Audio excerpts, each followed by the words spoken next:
So, my story starts from 2011. Yes, I started my first blog. And this story is a little weird because it all starts out with hippie sitting, which you probably haven't heard of what hippie sitting is because we kind of made it up. So after Friday night football games, we would go in the front lawn of Starbucks, and this was right by like this huge stoplight intersection, and we would just sing and dance and do really dumb things, right? And so, just a normal thing to do on a Friday night. And so we created this blog together, and my friend was named Lindsay, and so Lindsay and I created this blog together. And this blog, I have no idea why, I got so passionate about it. And so I created my own blog. And then this blog that I created, the second blog that I created, I started designing it and I started getting into the code of it. Then I started doing more fashion related things. I would get clothes from my closet and I would just take outfit pictures. And this is before I even knew what fashion blogging was, which I know fashion bloggers were prevalent then, but I hadn't even seen a fashion blogger. I just knew that I was really passionate about clothes. What teenage girl isn't?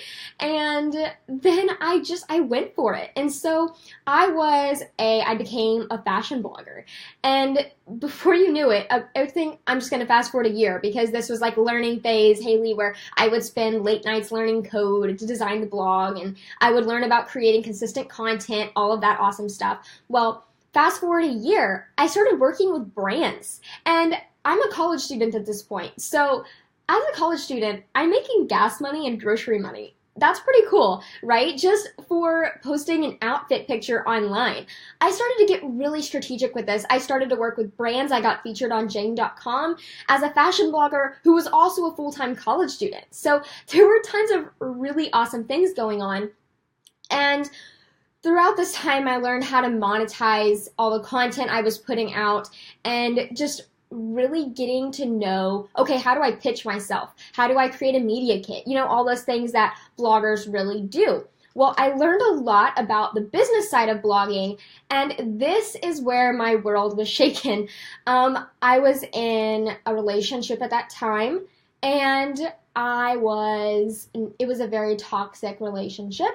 I was actually abused and just it was terrible. It was not a good situation to be in, and I'm just not going to get into any more details than that. But a lot of bad things happened to me during that time, and it was really hard. It was really hard to run a blog and go through what I went through. So I handled it in not a great way. Sorry, I did not know I was going to cry. I actually ended up like becoming a workaholic. Like, I had to spend every hour, like my calendar had to be completely booked. So I went from the time I woke up to the time I went to bed, I scheduled a full calendar. I mean, I didn't want any second to be alone. I was scared of myself. I mean, and at this point, while you're going through what I went through and then running, you know, my blog business, that's rough. That is really, really tough, right? And I know some of you have gone through some things that are pretty tragic and they're traumatic. And so whenever you're going through that while you're trying to, you know, start your empire, you're running your business online, like, it's time consuming, it's emotionally draining as it is.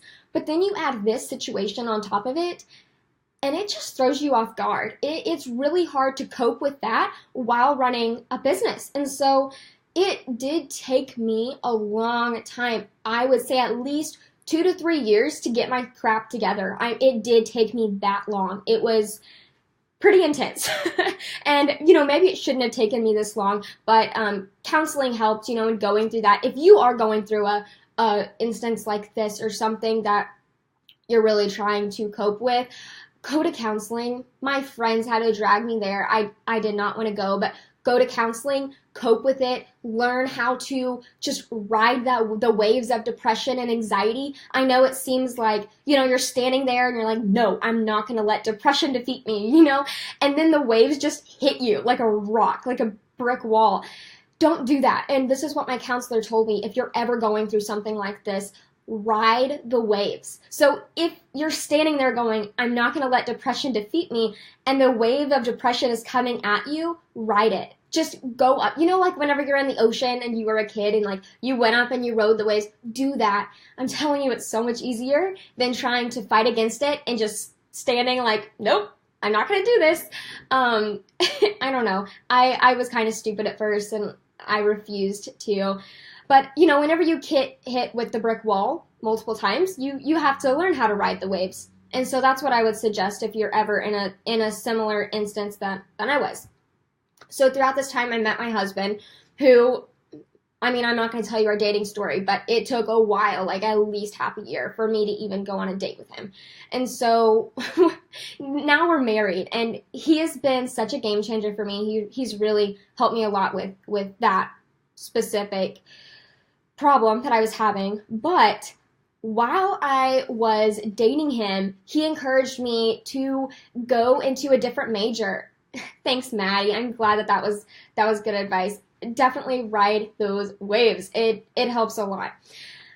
So while we were dating, I was a child life specialist major. And if you don't know what that is, it's basically a psychologist for a cancer ward in the hospital. And I'm afraid of needles, so that was a terrible major to be in. But I really wanted to help children. Like, I wanted to do something with my life that was helpful. But when I got into the major, it was terrible. Like, I could never be a mother because I'd have to work on holidays. I'd have to work late hours. It just didn't really fit the lifestyle that I was wanting. And so my boyfriend at the time, my husband now, he said, "You're not passionate about anything in your life except your fashion blog." And I was like, yeah, that's pretty much right. I loved my fashion blog. And so he said, what you really love to do is designing your fashion blog. And I thought, I'd never thought about it like that. I always thought, you know, I loved my fashion blog because it was a fashion blog. But that's not true. He totally just pointed out what I was really passionate about. I loved designing. I loved the coding behind it. I loved figuring out how I should lay things out to make to monetize the traffic that I was getting to my blog. I loved that stuff. I ate it up. I loved the business side and the designing side of blog design and web design. And so with that came a lot more confidence of knowing who I was. I got in touch with the web design area of like a college program at my college, and I started to become a web design major, and I loved it. I ate it up, and I didn't really learn a lot because that major, it was a very like new major, and so the program really wasn't, you know, very matured yet. But I did meet a lot of successful, good people, good networking, and that's really what stemmed my, okay, I need to get an internship. So before I graduated, I had to have an internship. And I'm just making sure that I am not skipping anything important here. Okay, so with this internship, she basically told me, I do self-hosted WordPress. I need you to learn how to do it. So she set up an account for me and then said, okay, go learn. That was it. And she said, in a week, I want to see a website, a WordPress website, completed, designed, and done. I was like, holy crap, okay. Never completed a website in a week before. So I YouTubed, I Googled like crazy. But I loved every second of it. I mean, I probably spent like 80 hours designing that website, but I did it myself. I didn't even have to ask her for help. I YouTubed and I Googled everything. And so I was so proud of myself, and I thought, okay, I'm going to redesign my blog for fun. So I did. I redesigned my whole entire fashion blog. I rebranded it. I had a blast. So then I decided, why not monetize this skill? Now that I know how to do it, why not make money from it? Why not help other people with the skill that I have? So I posted one blog post on my fashion blog that was now around 4 years old. So I did have an audience throughout, you know, those 4 years. And I posted one post that said, hey, I'm now taking on blog design clients. Do you like the way my blog looks? I can design yours. And that was literally it, guys. It was pretty sad. If I ever had to rewrite that blog post, I would have structured it in such a different way. But I got my first 3 clients from that blog post. I was so proud of myself. And then I thought, oh, crap. How do I work with clients? I've never done that before. So obviously I didn't charge that much. I think I charged like $90 or something, which now I charge, you know, upwards like $500 to $1,000 for a blog design. But back then it was pretty inexpensive for me to design your blog. And so I went in, And I just started designing, and it was the most inefficient process ever. Like, I look back and I just think, oh my goodness, Haley, what were you doing? But I at least got those clients, and I did the best that I could. And if you're just starting out, that's the best advice I can give. Oh, Maddie, you remember that post. That's so awesome. See, I love having you being followed me for this long, and you actually remembering that post that I posted, and the fashion blog. I think it was called Stylish Muse at that time, and when I rebranded. So yeah, that's awesome, Maddie. Okay, so with these clients, I then learned a lot from them, and I thought, why not do websites? Like, I'm just going to take a step up, because with my internship, I helped a lot with websites for lawyers, and so then I just delved in. It's like, okay, I'm going to start doing boutique websites. I'm going to start doing, websites for course creators. And so I just did it. I just did another blog post. I put it on Instagram, all the screenshots, and my Facebook pages at that time, it wasn't like a pay to play as much as it is now. And so when I posted those mock-ups of those websites, I got clients like crazy. It was awesome. It was so easy to run a business. And so just by posting all those screenshots on Instagram and Facebook, people were DMing me. I don't think I have ever in my life had to pitch myself to a client. Ever. And it's been so awesome. And I think the big thing, which this is going a little bit off track, but I think the reason why is because of content. Content is the number one key. Providing free content for your audience, that's the number one key to getting people to come to you and you not having to go to them. I do not, which this is another episode that I'm planning on doing, but I don't like at all getting into Facebook Messenger and having to pitch myself to people. I feel like that's such a direct sales way of doing things, and I don't care for that. That's just not, I don't like that vibe. I like the vibe of people knowing, oh, that girl knows her stuff. I'm going to come to her to pay her to do this for me. That's the kind of vibe that I want to send off. So, okay, next part in my story, I got those clients. I switched from blog design to web design, so now I do web design and blog design clients. And this was my last year of college, where I really focused on this business that I had created right after I got married. Well, let's go back to what I talked about like 7 minutes ago. Whenever that happened to me, whenever, that toxic relationship just turned abusive, that spiraled into this, the full calendar mode that I kind of went on. That never turned off. Even with counseling, even with everything, I always kept myself so busy. So now that now that I actually have a business, like a freelance web design, blog design business, I still kept myself busy. I was still afraid to be alone because I couldn't handle it. I hated being alone. And so that just made me become even more of a workaholic. That's kind of my basis, my foundation of why I love working so much, because it's an escape for me from myself. And, that's just me being super, super honest here. And I don't think I've ever said that out loud, but that's the truth. And so it's a little scary to think about that. I'm sitting here working from 6 in the morning to 1 in the morning, and I don't have a life. Like, I'm pushing everyone away.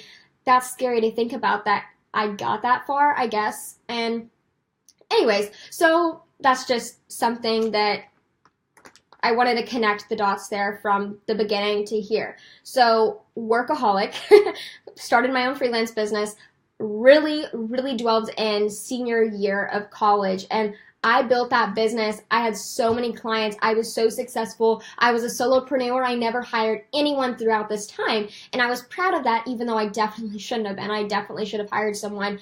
But I was offering low prices. I was working my butt off. I was over-delivering on everything, which is a good thing, but not always, because I was working myself to the bones. I was a slave to the business that I had created. That's kind of scary, isn't it, to think that you've created something, and my big tagline here is you've created something so beautiful, a business that you've poured your heart and soul into. Now it's time to grow and scale. I'm always saying that over and over and over again. I created a business and I poured my heart and soul into it. I didn't know the foundation stones to grow and scale. And we didn't really want to know because I loved the work. I did not want to take a break. And 3, I mean, it's like, I don't know. I guess that if you create a business, some of it's beautiful and then other parts of it aren't. Like, there's a lot that we put behind the scenes. There's a lot that we don't really talk to people about, and that's what was happening here. I was crying myself to sleep at night. I hated my business, but I loved it at the same time because it was this baby that I had created, but I was driving myself crazy and I wasn't putting boundaries on myself. There was just a lot that was going really, really bad when it came to client work. So I swore that if I ever got a way out, I would never take on client work again. And this wasn't client related. This was me related. This was all me. It was just me not setting myself up as a CEO. And I wasn't doing that. And that was the problem there. And so with this switch, I actually had a client at that time that was a local meat company, and I was working on some projects for them. Well, I wanted someone to collaborate with. I reached out for help the first time. There's a local advertising agency in my town that I lived in, and I went to the owner and I said, hey, I'd love to work on this project with you with this company. And this is like a multi-million-dollar company, so they had money to spend on me and the agency. So this is what my mindset that I was going into. I go into this meeting, and by the end of it, throughout the meeting, well, I loved everyone that worked there. I knew some of the people that worked at this agency. I adored the clients they had. I adored their mission. I mean, it's a really solid Christian agency, and that attracted me to work with them. And the owner is just a fantastic stand-up guy in and of itself. So I knew that this would be a perfect collaboration. Well, when I went in throughout this meeting, they talked about a position that I could fill a role in with their company. And one of the positions that we discussed was a digital marketing strategist. Well, this is right up my alley. I'm all about, I know, Brittany, they're fantastic, aren't they? Obviously, digital marketing, right up my alley. That's exactly what I was doing for my business and for clients. And so to do that at a larger scale was really enticing. And so I went home, I prayed a lot. I just thought, okay, God, is this what I need to do? I'm sitting here, I'm really depressed, I'm really lonely. My husband is actually a coach, and so he's always gone. He's like, I think he wakes up, at the time of this recording, he's waking up at 4 and he's getting home at 6 at night. So 4 in the morning to 6 at night, he's gone. I don't see him. Then when he gets back, he's a zombie. So I basically don't see him at all. And so for someone that doesn't like to be alone, that gets really lonely really easily, that's just not a good mix, guys. So that's a lot what I prayed about. And it's like, is this kind of my way out from this depression I'm in? Is this my way out to all the anxiety? I'm so lonely, God.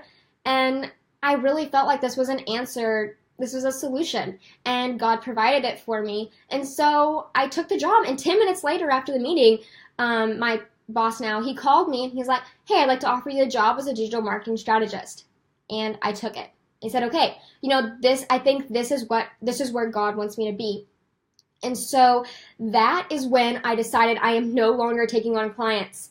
I'm going to work at this agency, and I'm not going to take on any of my own clients. Well, turns out I really missed my clients.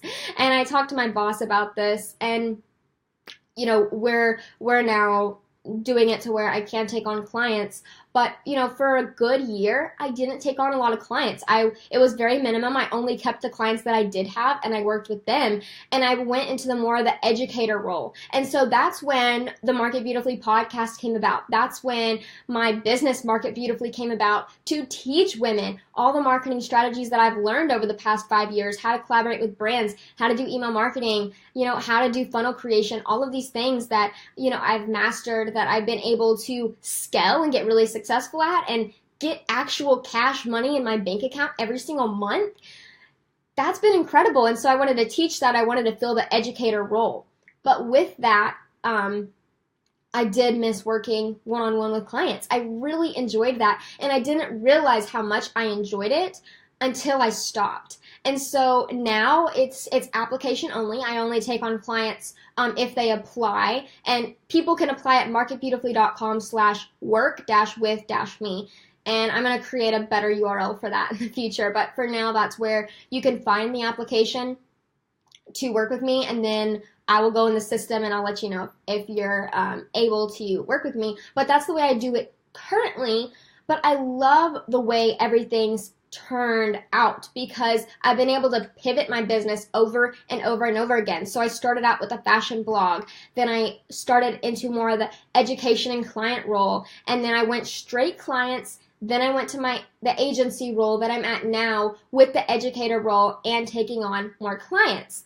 But the big thing, the big pivot for me really was the Market Beautifully podcast. That changed my game for my business. And that was the last pivot that I really wanted to talk to you about because with my drive to work, I actually have to drive an hour and a half to work and an hour and a half back on Monday, Wednesdays, and Fridays. And so with that drive, I obviously have a lot of time on my hands. So if you're a business owner, you understand this. You always want to use your time as effectively and strategically as possible. So what I do is I listen to podcasts, I learn, I soak up as much as I possibly can. And so I'm always learning.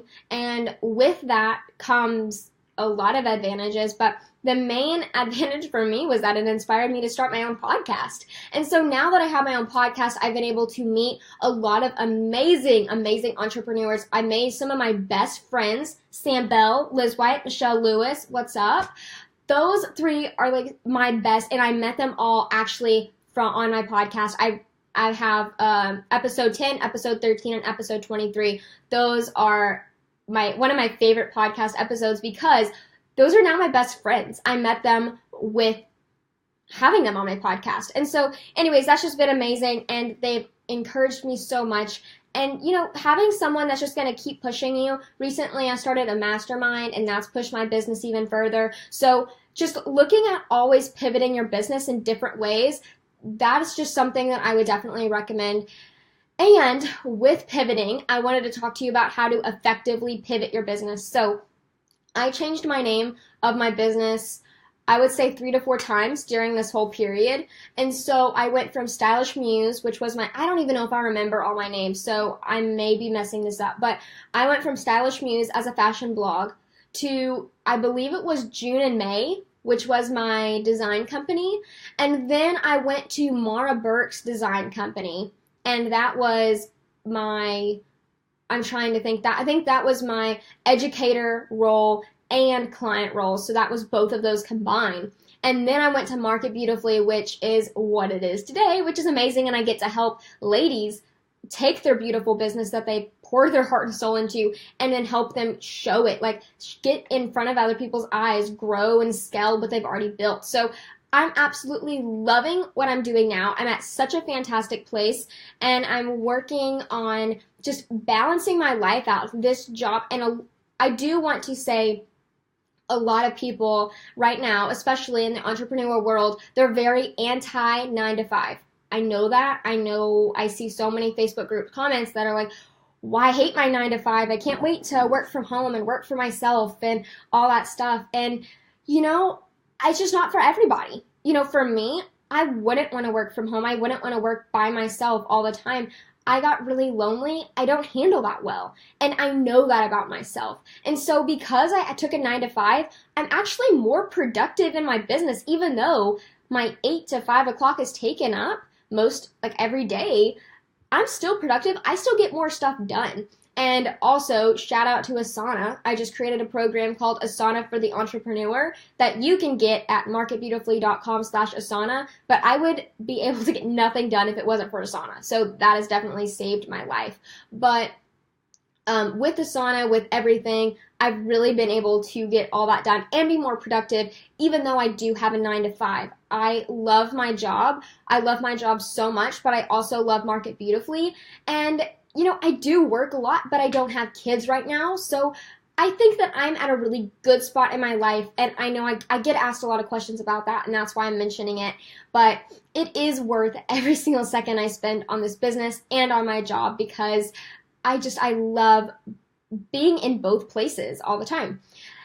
With that, I think I kind of avoided the pivoting business talk, so let's get back to that. With the names, I went from Stylish Muse, Juna May, Mara Burks, and Market Beautifully. I did not pivot correctly all the time. And I will admit that it was kind of confusing for my audience, especially like 3 or 4 years ago. But what I would suggest, just a few keys to remember, if you ever do change your name and pivot your business, at least spend 3 weeks getting your audience ramped up for it. So that would be getting on Instagram stories, getting on Facebook Live, getting on, just like putting out posts and stuff in a Facebook group or whatever that says, hey, I'm doing this and I'm doing this and I'm doing this. I'm working on getting client management systems set up for all my clients that I'm taking on. If you're going from an education to a client role or something along those lines, but just setting them up that way they feel like they're involved in the transition process, letting them know continually, hey, Market Beautifully is being transitioned, which Market Beautifully is not being transitioned. I'm just using that as an example. But let's say, my business is being transitioned from this to this. I cannot wait to have this all set up on the back end and get started. Like messages like that. And also putting names, like maybe even if you have someone working on your logo or if you're working on your logo, putting that out into the world and saying, hey, I'm going to change my name to this. What do you think about the logo? And have them vote. And so little fun things like that you can incorporate into your social media routine will really help, because then you'll make them feel like they're involved in your pivot process in your business, and that'll get them even more excited. So those are a few of my little pivot tips. And again, I did not pivot correctly, and that's why I learned these pivot tips, because I have learned as I've went. I was such a rookie at the very beginning, and I literally just switched. I didn't even tell anyone. I was like, oh, Stylish Muse is now June and May. That's it. I didn't really even, set them up for success there. So just don't do what I did 4 years ago. That is how I would suggest pivoting. That is how, that is my story for my path to entrepreneurship and how to pivot effectively in your business. I feel like I covered everything. I'm looking at my notes, and that's it. So, sorry, I kind of teared up in the middle. I really did not mean to do that. But I really hope that this helped you look at my path to entrepreneurship, and everyone's path is so, so different. And I want you to know that. I want you to realize that. And I know you do realize that and know that, but just not judging anyone. Like, let's say if they're running a 9-to-5, or if they're not running a 9-to-5, or I can't think of the word, not running a 9-to-5, working in a 9-to-5. Why can I not think of that word, working? Whatever. Moving on. Working a 9-to-5. I'm not judging them, because everyone has their reason. For me, it's loneliness. I don't do well working from home. And for you, it may be that you actually need that money and you need the time that it takes to set up that business. That's okay. And I don't think anyone should judge you if you do have a 9-to-5. And then if you don't, I don't think anyone should judge you either. Like, who cares? Everyone just, I feel like they get a little too involved sometimes. So I just wanted to bring out that point. Thank you, Maddie, for saying that. You're so sweet. Okay, so that is my story. I hope that it was effective and that it helped you in some way. If there's any questions that you're wondering about my path to entrepreneurship, please ask me. If not, then I'm going to head off. The replay will be in this group, so if you want to watch the replay, you definitely can. If you're watching the replay right now, then just comment below if you do have any questions, and I'll come through and periodically check today and over the next week and answer any of your questions if you have those. Okay, Brittany says, I definitely prefer it staying at home, but I also need to have the FaceTime calls discussing work. Yes, okay, and Brittany, that's such a good point. And, everyone prefers something different. Like, some people really do prefer to stay at home. Some people just want to work in yoga pants and t-shirts and put their hair in a bun, which, girl, I love that too. It's amazing. But for me, I love putting on heels and dressing up and going into work and having those client meetings, and I feel like I'm on top of the world when I'm like that. And I know that that's a little different. You don't see that a lot, but I'm just being honest. Like, I know that's who I am. I know that's me. And then when I get home, you bet I pull out my yoga pants and t-shirt. But I do love that dressing up in heels and getting out of my house. I need that structure. I need to be sitting at an office desk, and I'm a lot more productive that way. Brittany, that's another good point. She says, I do have to put myself together to get in the work mindset. Even if I'm home, it helps me separate my mind and time. that is a fantastic point.